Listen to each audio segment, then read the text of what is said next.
दोस्तों कहते हैं कि शेयर मार्केट एक ऐसा कुआं है जो पूरे देश के पैसों की प्यास बुझा सकता है। लेकिन एक और बात भी है कि अगर हमें शेयर मार्केट की जानकारी ना हो तो वो हमें कंगाल भी कर देता है। इसीलिए कहते हैं कि शेयर मार्केट में पैसा लगाने से पहले शेयर मार्केट की जानकारी होना बहुत ही जरूरी है। लेकिन सारी जानकारी आप एक दिन में नहीं सीख सकते। उसके लिए आपको खुद को मार्केट में उतरना पड़ेगा और खुद को एक्सपीरियंस करना पड़ेगा।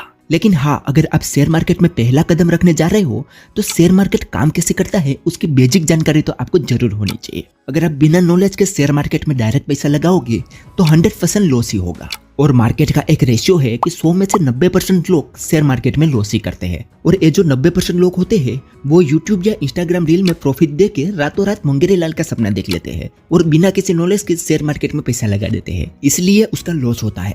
तो दोस्तों, शेयर मार्केट कोई जुआ नहीं है, एक प्रोफेशन है। इसे आप अपना बिजनेस भी बना सकते हो। तो अगर इसमें आपको रेगुलर प्रॉफिट कमाना है तो उसका नॉलेज आपको जरूर होना चाहिए। तो इस वीडियो में मैं बेसिक से लेकर एडवांस तक शेयर मार्केट की संपूर्ण जानकारी बताऊंगा, जिसने अगर आज तक इसका नाम भी नहीं सुना होगा वो भी इसमें इन्वेस्ट कर पाएगा। तो चलिए दोस्तों, इधर उधर की बात ना करके डायरेक्ट शुरू करते हैं और जानते हैं कि शेयर मार्केट काम कैसे करता है। तो गाइस, सबसे बेसिक से स्टार्ट करते हैं। मान लो कोई एक छोटी सी कंपनी है जो एक छोटे सिटी में रन करती है और अच्छा खासा प्रॉफिट भी कमा रही है। अब उसको अपने बिजनेस को एक्सपेंड करना है, यानी कि बड़ा बनाना है और दूसरे सिटी में अपना आउटलेट ओपन करना है। तो उसमें उसको पैसों की जरूरत पड़ेगा। तो इस केस में वो दो चीज कर सकता है, या तो वो बैंक से लोन लेगा या तो शेयर बेचेगा।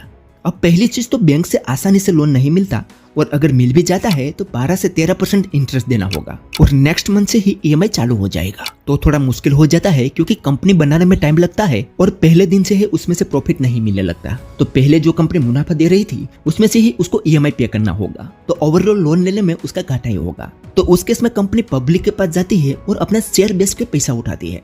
और जब पहली बार कोई कंपनी पब्लिक के पास जाती है पैसा उठाने के लिए, उसे कहते हैं आईपीओ, इनिशियल पब्लिक ऑफरिंग। जिस भी कंपनी के पीछे पब्लिक लिमिटेड लिखा होता है उसका मतलब यह है कि वो कंपनी लोगों के पास जाके अपना शेयर देकर पैसा उठा चुकी है और मार्केट में जाके आप उसका शेयर खरीद सकते हो। लेकिन कोई भी कंपनी अपना आईपीओ लॉन्च करने वाली होती है वो वैसे हवाई में लॉन्च नहीं कर सकती कि शाम को सोचा और सुबह आईपीओ लॉन्च कर दिया। उसके लिए एक प्रोसेस होता है। उसमें सबसे पहले उनको एक इन्वेस्टमेंट बैंकर हायर करना होगा। वो कंपनी की प्रोफाइल रिव्यू करेगा कि कितना फंड चाहिए और उसके बदले में कितना शेयर देंगी कंपनी।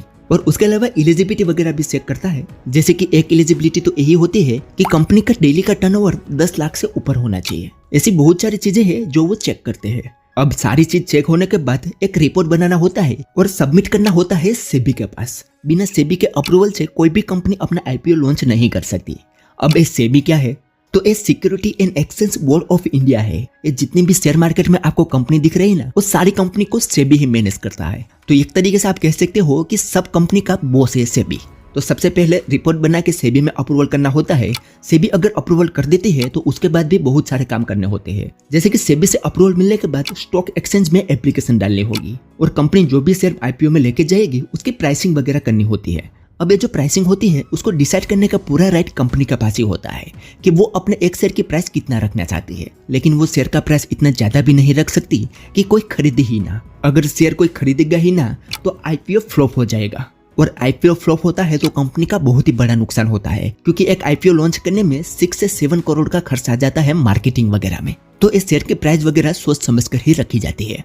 अब इस शेयर की प्राइस डिसाइड करने के बाद आईपीओ लॉन्च हो जाता है और कोई भी लोग उसका आईपीओ ले सकता है। अब कंपनी तो आईपीओ लेके पैसा उठाते हैं पब्लिक से और अपने काम पे लग जाती है। अब जिसने आईपीओ खरीदा वो इंतजार करते हैं कि कंपनी प्रॉफिट कमाए और उसको फायदा मिले। अब जिन लोगों ने आईपीओ के टाइम पर शेयर नहीं खरीदे उसके पास एक और तरीका होता है शेयर खरीदने का, कि जिन लोगों ने आईपीओ के टाइम पर शेयर खरीदा है उससे मोलभाव करके शेयर खरीद सकते हैं। और जिस जगह पर इस सारी चीजों का मोलभाव होता है उसे कहते हैं स्टॉक एक्सचेंज या स्टॉक मार्केट।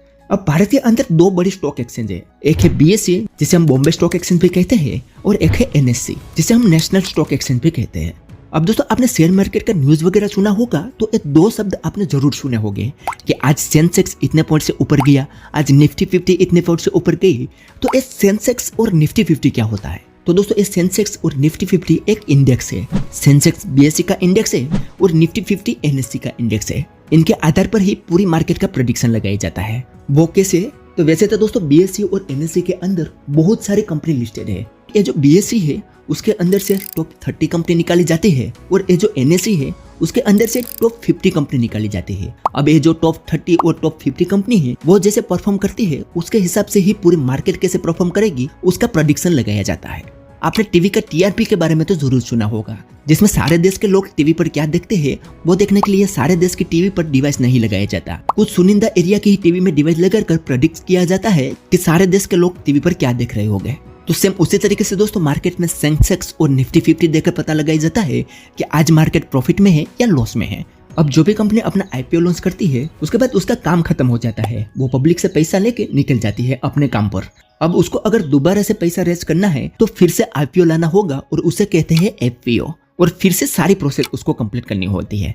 अब कंपनी तो आईपीओ लॉन्च करके चली जाती है लेकिन उसका शेयर मार्केट में घूमते रहते हैं। अब दोस्तों आपके मन में एक सवाल आएगा कि हमने एक शेयर 1000 रुपये में खरीदा, अब उसकी प्राइस 1500 रुपया जाएगी या 500, वो कौन डिसाइड करता है? तो वो सारी चीजें डिसाइड होती है डिमांड और सप्लाई रूल्स के ऊपर। अगर किसी चीज की डिमांड बढ़ेगी तो ऑटोमेटिक से ही उसकी प्राइस भी बढ़ेगी, और किसी चीज की डिमांड घटेगी तो उसकी प्राइस भी घटेगी। अब उसे एक एग्जांपल से समझे तो अगर आप एक सब्जी मंडी में आलू लेने के लिए जाते हो और पूरी सब्जी मंडी में सिर्फ एक ही दुकान पर आलू है और उसको खरीदने वाले ज्यादा है तो अपने आप ही आलू की प्राइस बढ़ जाएगी। लेकिन उसका उल्टा, अगर आप सब्जी मंडी में आलू लेने जाते हो और सारी दुकानों पर अगर आपको आलू मिल जाएगी और उसके खरीदने वाले कम होंगे तो आलू की प्राइस भी कम हो जाएगी। तो सेम उसी तरीके से ही अगर किसी शेयर को खरीदने वाले ज्यादा होंगे तो उसकी प्राइस ऑटोमेटिक से बढ़ जाएगी, और उसे बेचने वाले ज्यादा होंगे तो उसकी प्राइस ऑटोमेटिक से घट जाएगी। और वो कंपनी के बिहेवियर पर भी काम करता है। अगर कोई कंपनी लॉस में जाती है तो उसके शेयर का प्राइस भी घटेगा, और प्रॉफिट में जाएगी तो उसके शेयर का प्राइस भी बढ़ेगा। उसे आप ऐसे भी समझ सकते हो कि अगर कोई कंपनी है उसमें अचानक से बहुत सारी आग लग जाती है तो उसके जो शेयर होल्डर है उसको लगेगा कि अब एक कंपनी नुकसान करेगी तो वो उनके शेयर बेचने लगेगी। तो उस केस में बेचने वाले ज्यादा हो गए और खरीदने वाले कम है तो प्राइस घटेगी। और सेम उसका उल्टा, अगर किसी कंपनी को बहुत बड़ा ऑर्डर मिल जाता है तो लोगों को लगेगा कि अब एक कंपनी प्रॉफिट करेगी तो वो शेयर खरीदने लगते हैं। तो उस जगह पर बेचने वाला बहुत ही कम होते हैं तो अपने आप ही शेयर की प्राइस बढ़ जाएगी। तो ऐसे ही डिमांड और सप्लाई रूल पर ही शेयर का प्राइस डिसाइड होता है। अब दोस्तों सवाल यह आता है कि हम शेयर मार्केट में पैसा लगाए कैसे हम शेयर खरीदे और कैसे हम शेयर को बेचे। तो दोस्तों अभी के समय में शेयर मार्केट में पैसा लगाना बहुत ही आसान हो चुका है। अब शेयर मार्केट में पैसा लगाने के लिए आपके पास केवल 3 चीजें होनी चाहिए। एक है सेविंग अकाउंट, दूसरा है डीमैट अकाउंट और तीसरा है ट्रेडिंग अकाउंट। पहले तो आपके पास किसी भी बैंक में एक सेविंग अकाउंट होना चाहिए जो कि सबके पास होता है। उसके बाद एक डीमैट अकाउंट होना चाहिए। अब एक डीमैट अकाउंट क्या होता है, तो कि हम जितने भी शेयर खरीदते हैं वो हमें डिजिटल फॉर्म में मिलते हैं और हमें जो शेयर मिलते हैं वो उसी डीमैट अकाउंट में स्टोर होते हैं। तो एक तरीके से आप कह सकते हो कि हमारे शेयर को स्टोर करने के लिए हमें एक डीमैट अकाउंट ओपन करना होता है। अब पहले क्या होता था कि आप कोई भी शेयर खरीदते थे तो वो फिजिकल फॉर्म में आपके घर पर एक बॉन्ड की तरह मिल जाता था, जिसमें आपने जो भी कंपनी के शेयर खरीदे होते हैं उसकी सारी जानकारी लिखी हुई रहती थी। लेकिन अब ऐसा नहीं है। अब आपको जो भी शेयर मिलते हैं वो एक डिजिटल फॉर्म में मिलते हैं जो कि डीमैट अकाउंट में स्टोर रहते हैं। आप जो भी शेयर खरीदोगे वो आपके डीमैट अकाउंट में स्टोर हो जाएगा, और आप कोई भी शेयर बेचोगे तो वो आपको डीमैट अकाउंट में से ही बेचना होगा। ये दोनों के बाद तीसरा आता है ट्रेडिंग अकाउंट, जिसमें सारी ट्रेडिंग होती है आपके स्टॉक एक्सचेंज में। तो ये तीनों अकाउंट नेसेसरी है शेयर मार्केट में पैसा लगाने के लिए, और ये तीनों अकाउंट को एक साथ लिंक करना होता है। पर अब के समय में ये तीनों अकाउंट को एक साथ लिंक करना भी बहुत ही आसान हो चुका है।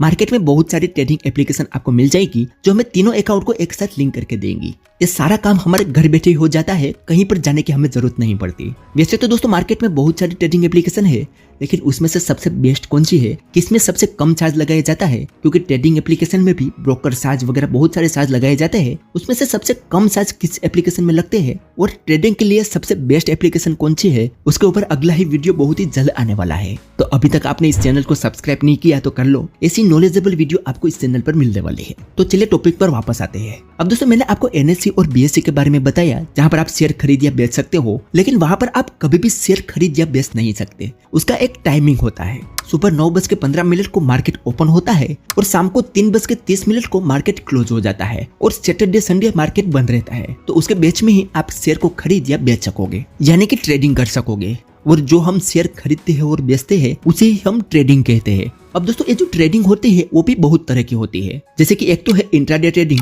जिसमें आप आज शेयर खरीदते हो तो आज ही आपको बेचना होगा, चाहे आपका प्रॉफिट हो या लॉस हो।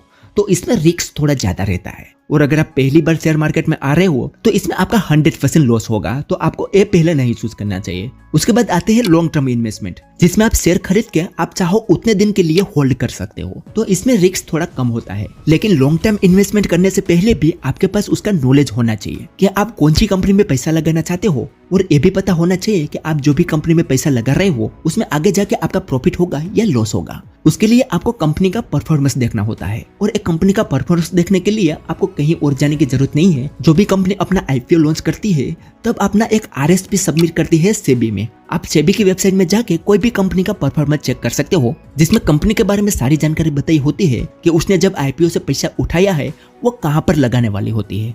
अब जो भी कंपनी आईपीओ लॉन्च करती है वो बहुत सारे रीजन की वजह से करती है। कोई अपना लॉस को सुखाने के लिए करती है और कोई अपनी कंपनी को ग्रो करने के लिए करती है।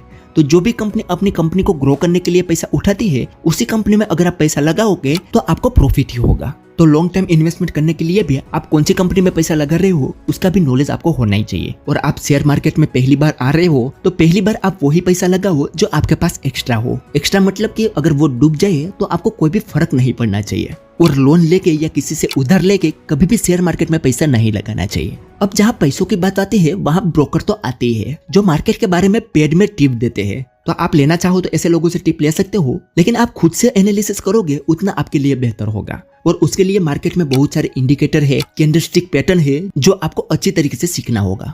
और इस सारा कुछ सिखाने के लिए इस चैनल पर मैं धीरे धीरे सारे टॉपिक पर वीडियो लाने वाला हूँ, तो इस चैनल को सब्सक्राइब करके रखिए। तो वापस आते हैं, और दोस्तों अगर आप शेयर मार्केट में नए हो और आप शेयर मार्केट के बारे में जानना नहीं चाहते और आप पैसा लगाना चाहते हो तो आप म्यूचुअल फंड में पैसा लगा सकते हो, वो आपके लिए बेस्ट ऑप्शन होगा। अब ये म्यूचुअल फंड भी पैसा तो शेयर मार्केट में ही लगाते हैं, लेकिन उसके अंदर प्रोफेशनल बैठे होते हैं, और हमारा जो ये पैसा है वो अलग अलग कंपनी में लगाते हैं। तो कोई एक कंपनी लॉस करेगी तो दूसरी कंपनी प्रॉफिट भी तो करेगी, तो ओवरऑल वहां पर हमें प्रॉफिट ही होगा, लेकिन मार्जिन थोड़ा कम मिलेगा क्योंकि कुछ परसेंट म्यूचुअल फंड वालों को भी देना पड़ेगा। लेकिन अगर आप ज्यादा प्रॉफिट कमाना चाहते हो तो आपको शेयर मार्केट का नॉलेज लेना पड़ेगा और खुद को शेयर मार्केट में उतारना पड़ेगा। तो दोस्तों ये थी सारी जानकारी शेयर मार्केट की। अगर आप बिगिनर हो तो ये सारी जानकारी तो आपको पता ही होनी ही चाहिए। तो धन्यवाद दोस्तों, आज के वीडियो में बस इतना ही। जल्दी ही मिलते हैं एक रोचक विषय के साथ। तब तक के लिए खुश रहे, स्वस्थ रहे और स्मार्ट निवेश करें।